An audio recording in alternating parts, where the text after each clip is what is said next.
Тимот на Катица Јанева во текот на наредниве денови ќе има работна средба со представници на еден мобилен оператор во земјава, потврдуваат од специјалното јавно обвинителство. Оттаму не соопштуваат со кого ќе биде средбата и како е договорена, но наведуваат дека по истата јавноста ќе биде информирана за исходот од неа. СЈО не го наведува ниту името на мобилниот оператор, со чии представници ќе има средба, но според последниот 6-месечен извештај за работата на СЈО се претпоставува дека станува збор за Македонски Телеком, операторот за кој кривичниот суд не издаде налози за претрес поврзани со истрагата за случајот Таргет. Според неофицијални информации, најверојатно средбата ќе биде со странските представници во Телеком, бидејќи поголем дел од одборот на директори од земјава или од бивале соработка, или се дел од други истраги на СЈО.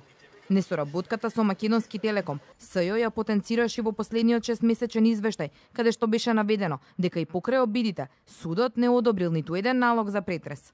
Видно од изнесените податоци во предметот во 4 наврати од Основниот суд Скопје 1 Скопје е одбиено барањето за издавање наредба за пребарување на компјутерски систем и компјутерски податоци во уредите на Македонски Телеком АД Скопје.